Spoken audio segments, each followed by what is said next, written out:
بسم اللہ الرحمن الرحیم اللہ کے نام سے جو رحمان و رحیم ہے۔ الف لام را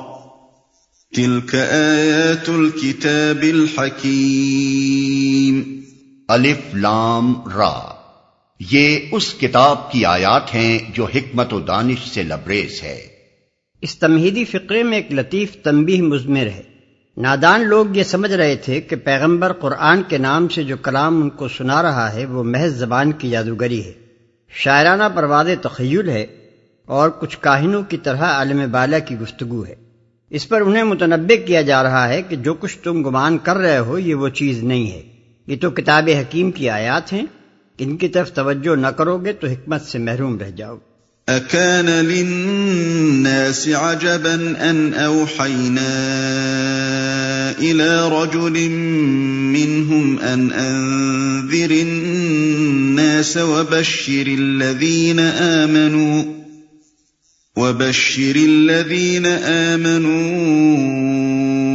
ان لهم قدم صدق عند ربهم قال الكافرون ان هذا لساحر مبین۔ کیا لوگوں کے لیے یہ ایک عجیب بات ہو گئی کہ ہم نے خود انہی میں سے ایک آدمی کو اشارہ کیا کہ غفلت میں پڑے ہوئے لوگوں کو چونکا دے اور جو مان لیں ان کو خوشخبری دے دے کہ ان کے لیے ان کے رب کے پاس سچی عزت و سرفرازی ہے۔ کیا یہی وہ بات ہے جس پر منکرین نے کہا کہ یہ شخص تو کھلا جادوگر ہے؟ سچی عزت و سرفرازی ہے، یعنی آخر اس میں تعجب کی بات کیا ہے؟ انسانوں کو ہوشیار کرنے کے لیے انسان نہ مقرر کیا جاتا تو کیا فرشتہ یا جن یا حیوان مقرر کیا جاتا؟ اور اگر انسان حقیقت سے غافل ہو کر غلط طریقے سے زندگی بسر کر رہے ہوں تو تعجب کی بات یہ ہے کہ ان کا خالق و پروردگار انہیں ان کے حال پر چھوڑ دے، یا یہ کہ وہ ان کی ہدایت و رہنمائی کے لیے کوئی انتظام کرے۔ اور اگر خدا کی طرف سے کوئی ہدایت آئے تو عزت و سرفرازی ان کے لیے ہونی چاہیے جو اسے مان لیں، یا ان کے لیے جو اسے رد کر دیں۔ پس تعجب کرنے والوں کو سوچنا تو چاہیے کہ آخر وہ بات کیا ہے جس پر وہ تعجب کر رہے ہیں۔ یہ شخص تو کھلا جادوگر ہے، یعنی جادوگر کی پھپتی تو انہوں نے اس پر کس دی، مگر یہ نہ سوچا کہ وہ چسپاں بھی ہوتی ہے یا نہیں۔ صرف یہ بات کہ کوئی شخص اعلیٰ درجے کی خطابت سے کام لے کر دلوں اور دماغوں کو مسخر کر رہا ہے، اس پر یہ الزام عائد کر دینے کے لیے تو کافی نہیں ہو سکتی کہ وہ جادوگری کر رہا ہے۔ دیکھنا یہ ہے کہ اس خطابت میں وہ بات کیا کہتا ہے، کس غرض کے لیے قوت تقریر کو استعمال کر رہا ہے، اور جو اثرات اس کی تقریر سے ایمان لانے والوں کی زندگی پر مترتب ہو رہے ہیں وہ کس نوعیت کے ہیں۔ جو خطیب کسی ناجائز غرض کے لیے جادو بیانی کی طاقت استعمال کرتا ہے وہ تو ایک منہ پھٹ بے لگام غیر ذمہ دار مقرر ہوتا ہے، حق اور صداقت اور انصاف سے آزاد ہو کر ہر وہ بات کہہ ڈالتا ہے جو بس سننے والوں کو متاثر کر دے، خواہ بجائے خود کتنی ہی جھوٹی، مبالغہ آمیز اور غیر منصفانہ ہو۔ اس کی باتوں میں حکمت کے بجائے عوام فریبی ہوتی ہے، کسی منظم فکر کے بجائے تناقض اور ناہمواری ہوتی ہے، اعتدال کے بجائے بے اعتدالی ہوا کرتی ہے۔ وہ تو محض اپنا سکہ جمانے کے لیے زبان درازی کرتا ہے، یا پھر لوگوں کو لڑانے اور ایک گروہ کو دوسرے کے مقابلے میں ابھارنے کے لیے خطابت کی شراب پلاتا ہے۔ اس کے اثر سے لوگوں میں نہ کوئی اخلاقی بلندی پیدا ہوتی ہے، نہ ان کی زندگیوں میں کوئی مفید تغیر رونما ہوتا ہے، اور نہ کوئی صالح فکر یا صالح عملی حالت وجود میں آتی ہے، بلکہ لوگ پہلے سے بدتر صفات کا مظاہرہ کرنے لگتے ہیں۔ مگر یہاں تم دیکھ رہے ہو کہ پیغمبر جو کلام پیش کر رہا ہے اس میں حکمت ہے، ایک متناسب نظام فکر ہے، غائب درجے کا اعتدال اور حق و صداقت کا سخت التزام ہے، لفظ لفظ جچا تلا اور بات بات کانٹے کی تول پر پوری ہے۔ اس کی خطابت میں تم خلق خدا کی اصلاح کے سوا کسی دوسری غرض کی نشاندہی نہیں کر سکتے۔ جو کچھ وہ کہتا ہے اس میں اس کی اپنی ذاتی یا خاندانی یا قومی یا کسی قسم کے دنیاوی غرض کا کوئی شائبہ نہیں پایا جاتا۔ وہ صرف یہ چاہتا ہے کہ لوگ جس غفلت میں پڑے ہوئے ہیں اس کے برے نتائج سے ان کو خبردار کرے اور انہیں اس طریقے کی طرف بلائے جس میں ان کا اپنا بھلا ہے۔ پھر اس کی تقریر سے جو اثرات مترتب ہوئے ہیں وہ بھی جادوگروں کے اثرات سے بالکل مختلف ہیں۔ یہاں جس نے بھی اس کا اثر قبول کیا ہے اس کی زندگی سمر گئی، وہ پہلے سے زیادہ بہتر اخلاق کا انسان بن گیا ہے، اور اس کے سارے طرز عمل میں خیر و صلاح کی شان نمایاں ہو گئی ہے۔ اب تم خود ہی سوچ لو، کیا جادوگر ایسی ہی باتیں کرتے ہیں اور ان کا جادو ایسے ہی نتائج دکھایا کرتا ہے؟ ان ربکم اللہ الذی خلق السماوات والارض فی 6 ایام ثم استوى على العرش يدبر الأمر ما من شفيع إلا من بعد إذنه ذلكم الله ربكم فاعبدوه أفلا تذكرون۔ حقیقت یہ ہے کہ تمہارا رب وہی خدا ہے جس نے آسمانوں اور زمین کو 6 دنوں میں پیدا کیا، پھر تخت حکومت پر جلوہ گر ہوا اور کائنات کا انتظام چلا رہا ہے۔ کوئی شفاعت یعنی سفارش کرنے والا نہیں ہے الا یہ کہ اس کی اجازت کے بعد شفاعت کرے۔ یہی اللہ تمہارا رب ہے، لہذا تم اسی کی عبادت کرو، پھر کیا تم ہوش میں نہ آؤ گے؟ اور کائنات کا انتظام چلا رہا ہے، یعنی پیدا کر کے وہ معطل نہیں ہو گیا، بلکہ اپنی پیدا کی ہوئی کائنات کے تخت سلطنت پر وہ خود جلوہ فرما ہوا، اور اب سارے جہان کا انتظام عملاً اسی کے ہاتھ میں ہے۔ نادان لوگ سمجھتے ہیں کہ خدا نے کائنات کو پیدا کر کے یوں ہی چھوڑ دیا ہے کہ خود جس طرح چاہے چلتی رہے، یا دوسروں کے حوالے کر دیا ہے کہ وہ اس میں جیسا چاہیں تصرف کریں۔ قرآن اس کے برعکس یہ حقیقت پیش کرتا ہے کہ اللہ تعالیٰ اپنی تخلیق کی اس پوری کارگاہ پر آپ ہی حکمرانی کر رہا ہے۔ تمام اختیارات اس کے اپنے ہاتھ میں ہیں، ساری زمام اقتدار پر وہ خود قابض ہے۔ کائنات کے گوشے گوشے میں ہر وقت ہر آن جو کچھ ہو رہا ہے براہ راست اس کے حکم یا اذن سے ہو رہا ہے۔ اس جہان ہستی کے ساتھ اس کا تعلق صرف اتنا ہی نہیں ہے کہ وہ کبھی اسے وجود میں لایا تھا، بلکہ ہمہ وقت وہی اس کا مدبر و منتظم ہے، اسی کے قائم رکھنے سے یہ قائم ہے اور اسی کے چلانے سے یہ چل رہا ہے۔ اس کی اجازت کے بعد شفاعت کرے، یعنی دنیا کی تدبیر و انتظام میں کسی دوسرے کا دخیل ہونا تو درکنار،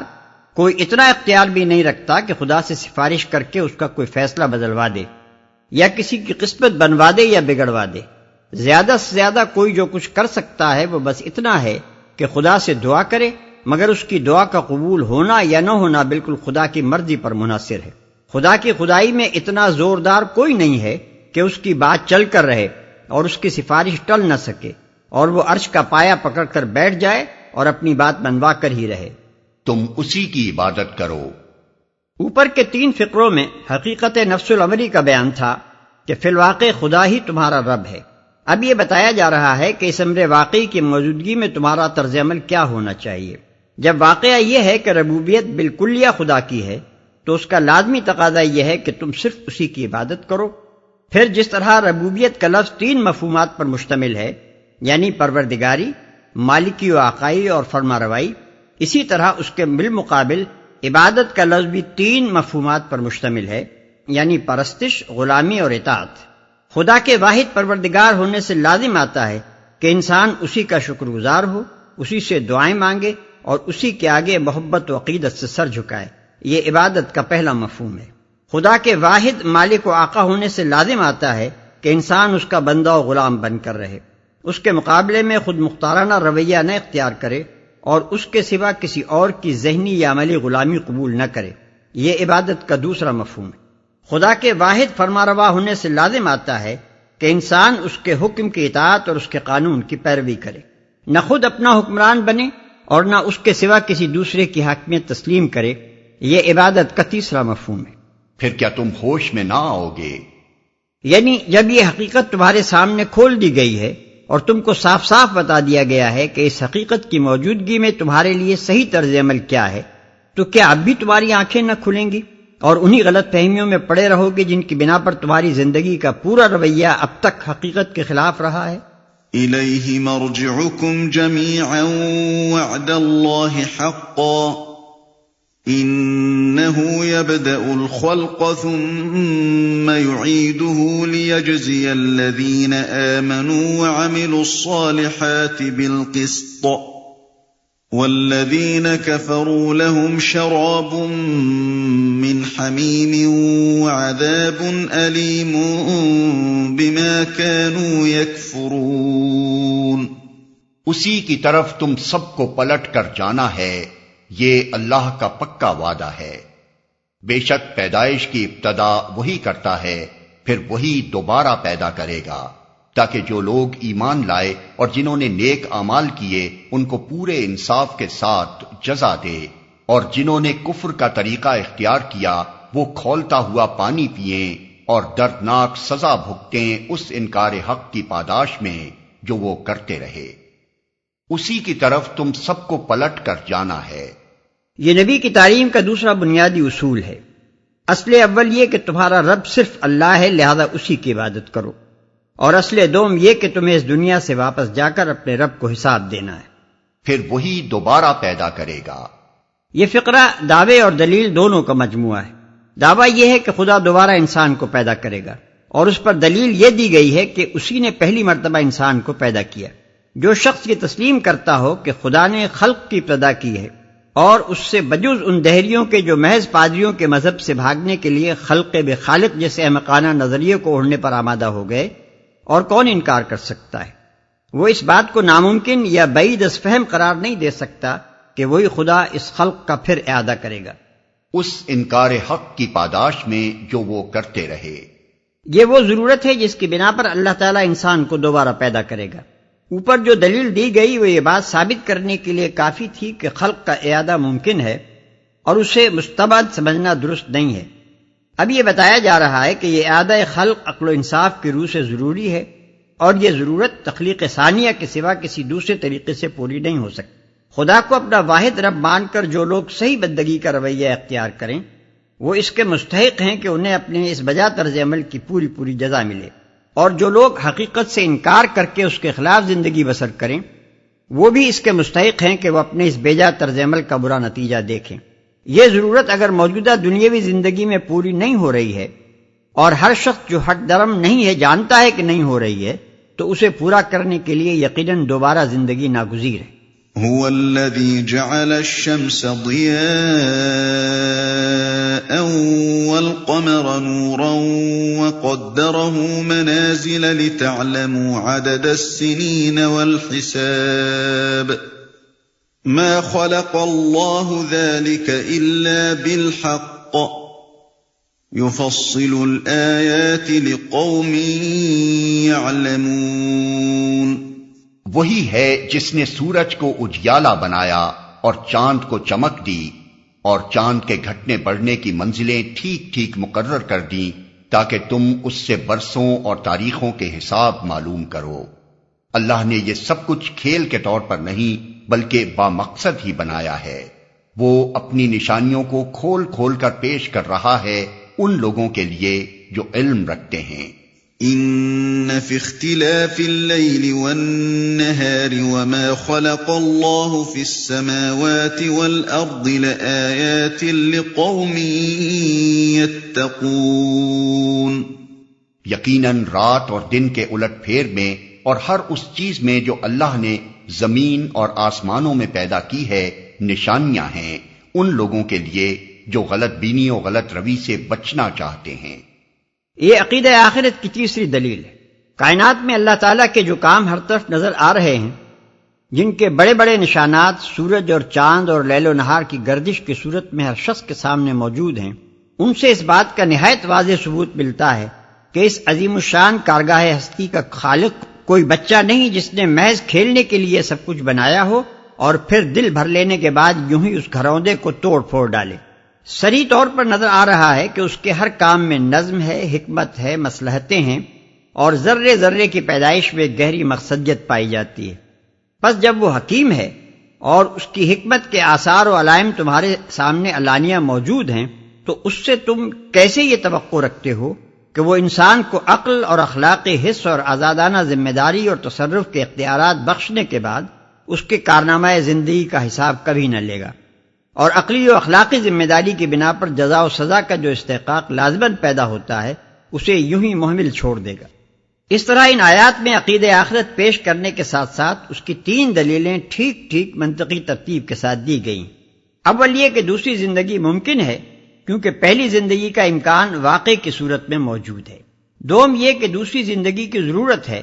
کیونکہ موجودہ زندگی میں انسان اپنی اخلاقی ذمہ داری کو صحیح یا غلط طور پر جس طرح ادا کرتا ہے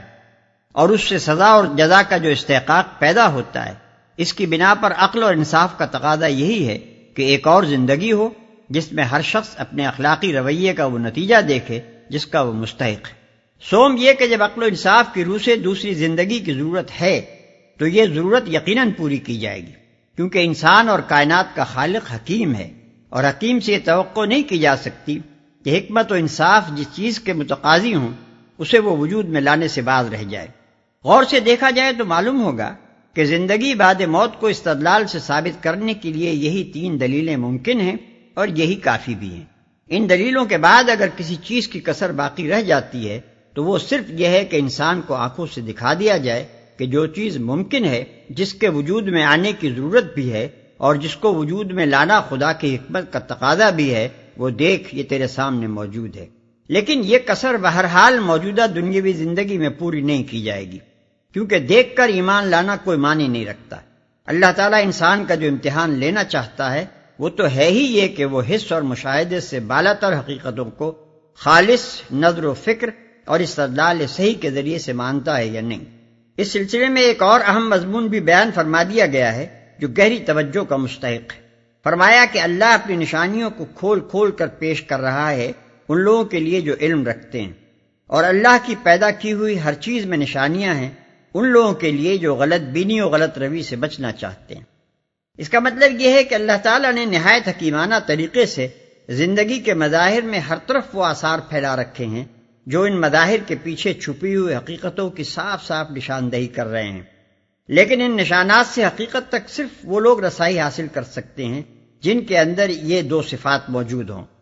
ایک یہ کہ وہ جاہلانہ تعصبات سے پاک ہو کر علم حاصل کرنے کے ان ذرائع سے کام لیں جو اللہ نے انسان کو دیے ہیں۔ دوسرے یہ کہ ان کے اندر خود یہ خواہش موجود ہو کہ غلطی سے بچیں اور صحیح راستہ اختیار کریں۔ ان الذين لا يرجون لقاءنا ورضوا بالحياة الدنيا وطمأنوا بها والذين هم عن آياتنا غافلون أولئك مأواهم النار بما كانوا يكسبون۔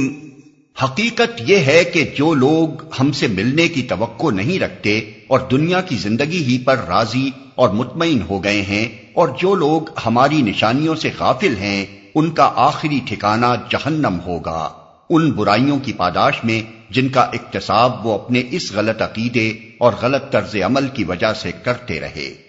یہاں پھر دعوے کے ساتھ ساتھ اس کی دلیل بھی اشارتاً بیان کر دی گئی ہے۔ دعویٰ یہ ہے کہ عقیدہ آخرت کے انکار کا لازمی اور قطعی نتیجہ جہنم ہے، اور دلیل یہ ہے کہ اس عقیدے سے منکر یا خالی الذہن ہو کر انسان ان برائیوں کا اکتساب کرتا ہے جن کی سزا جہنم کے سوا اور کچھ نہیں ہو سکتی۔ یہ ایک حقیقت ہے اور ہزارہا سال کے انسانی رویے کا تجربہ اس بات پر شاہد ہے۔ جو لوگ خدا کے سامنے اپنے آپ کو ذمہ دار اور جواب دہ نہیں سمجھتے، جو اس بات کا کوئی اندیشہ نہیں رکھتے کہ انہیں آخر کار خدا کو اپنے پورے کارنامہ حیات کا حساب دینا ہے، جو اس مفروضے پر کام کرتے ہیں کہ زندگی بس یہی دنیا کی زندگی ہے، جن کے نزدیک کامیابی اور ناکامی کا معیار صرف یہ ہے کہ اس دنیا میں آدمی نے کس قدر خوشحالی، آسائش، شہرت اور طاقت حاصل کی، اور جو اپنے انہی مادہ پرستانہ تخیلات کی بنا پر آیات الہی کو ناقابل توجہ سمجھتے ہیں، ان کی پوری زندگی غلط ہو کر رہ جاتی ہے۔ وہ دنیا میں شتر بے مہار بن کر رہتے ہیں، نہایت برے اخلاق و اوصاف کا اکتساب کرتے ہیں، خدا کی زمین کو ظلم و فساد اور فسق و فجور سے بھر دیتے ہیں، اور اس بنا پر جہنم کے مستحق بن جاتے ہیں۔ یہ عقیدہ آخرت پر ایک اور نوعیت کی دلیل ہے۔ پہلی 3 دلیلیں عقلی استدلال کے قبیل سے تھیں، اور یہ تجربی استدلال کے قبیل سے ہے۔ یہاں اسے صرف اشارتاً بیان کیا گیا ہے، مگر قرآن میں مختلف مواقع پر ہمیں اس کی تفصیل ملتی ہے۔ اس استدلال کا خلاصہ یہ ہے کہ انسان کا انفرادی رویہ اور انسانی گروہوں کا اجتماعی رویہ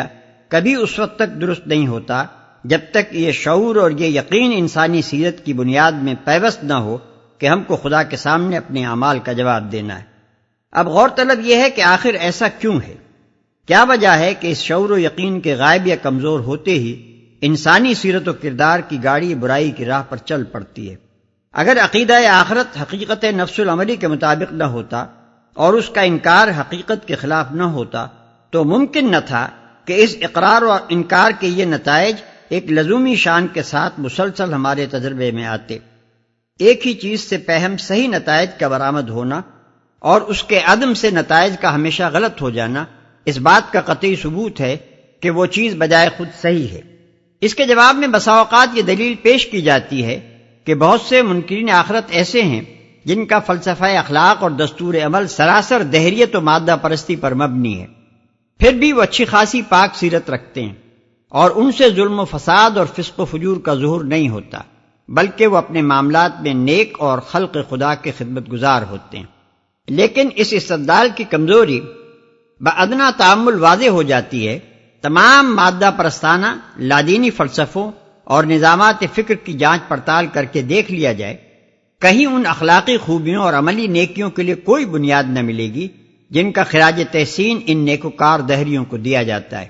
کسی منطق سے یہ ثابت نہیں کیا جا سکتا کہ ان لادینی فلسفوں میں راست بازی، امانت، دیانت، وفائے عہد، عدل، رحم، فیاضی، ایثار، ہمدردی، ضبط نفس، عفت، حق شناسی اور ادائے حقوق کے لیے محرکات موجود ہیں۔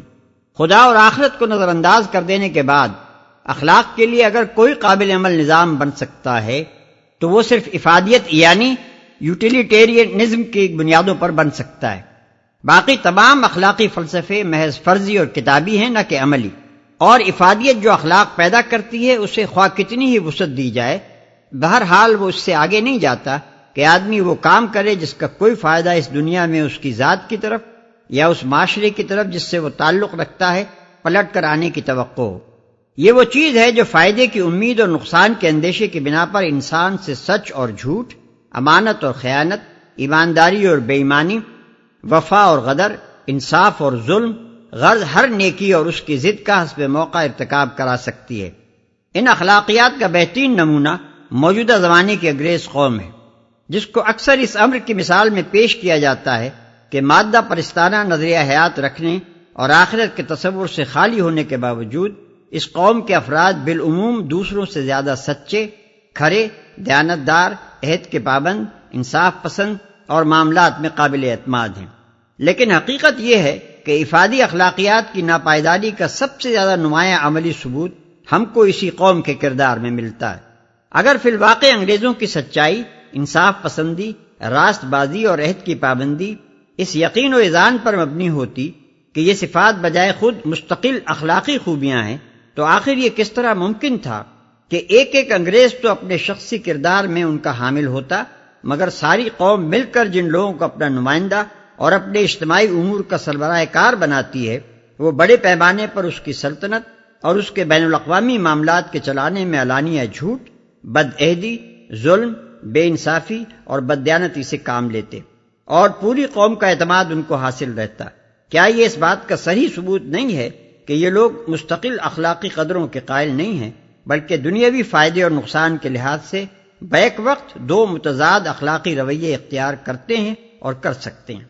تاہم اگر کوئی منکر خدا و آخرت فی الواقع دنیا میں ایسا موجود ہے جو مستقل طور پر بعض نیکیوں کا پابند اور بعض بدیوں سے مجتنب ہے،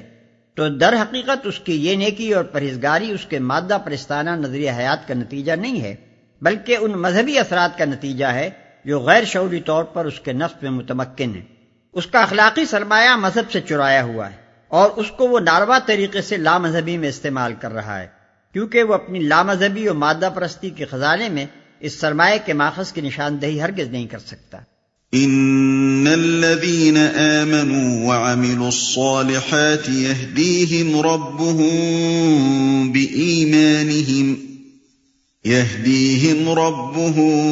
بإيمانهم تجري من تحتهم الأنهار في جنات النعيم۔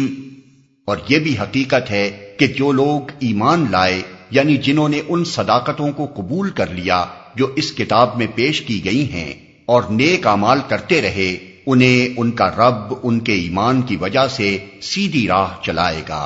نعمت بھری جنتوں میں ان کے نیچے نہریں بہیں گی۔ اس جملے پر سے سرسری طور پر نہ گزر جائیے، اس کے مضمون کی ترتیب گہری توجہ کے مستحق۔ ان لوگوں کو آخرت کی زندگی میں جنت کیوں ملے گی؟ اس لیے کہ وہ دنیا کی زندگی میں سیدھی راہ چلے.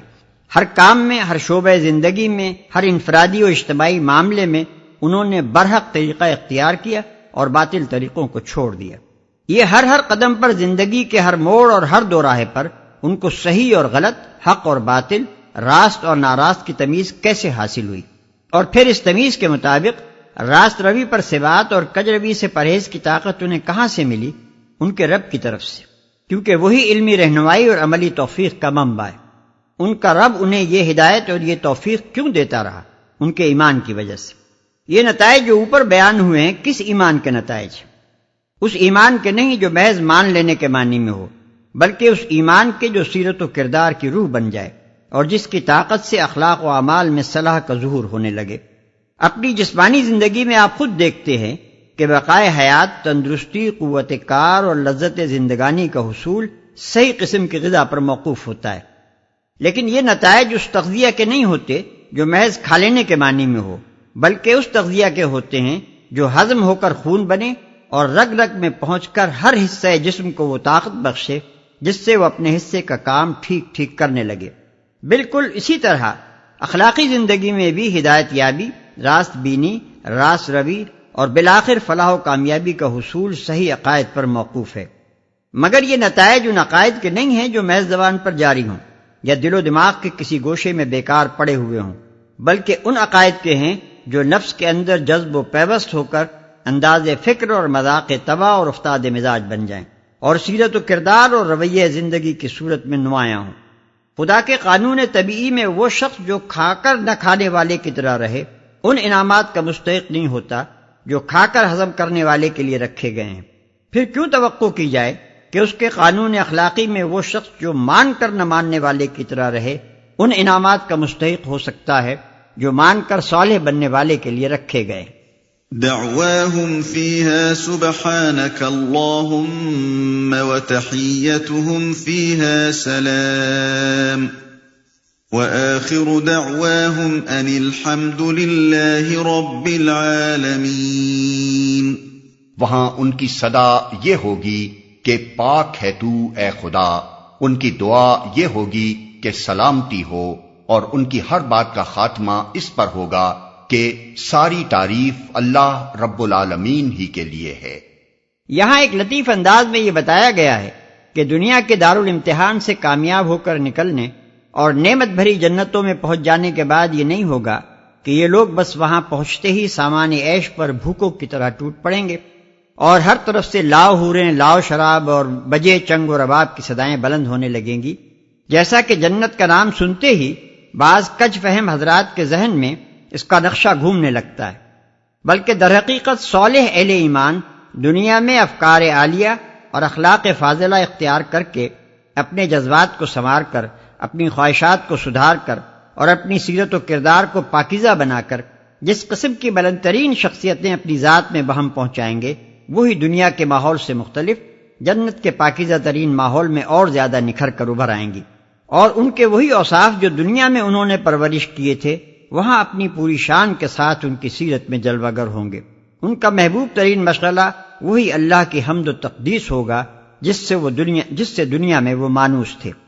اور ان کی سوسائٹی میں وہی ایک دوسرے کی سلامتی چاہنے کا جذبہ کار فرما ہوگا جسے دنیا میں انہوں نے اپنے اجتماعی رویے کی روح بنایا تھا.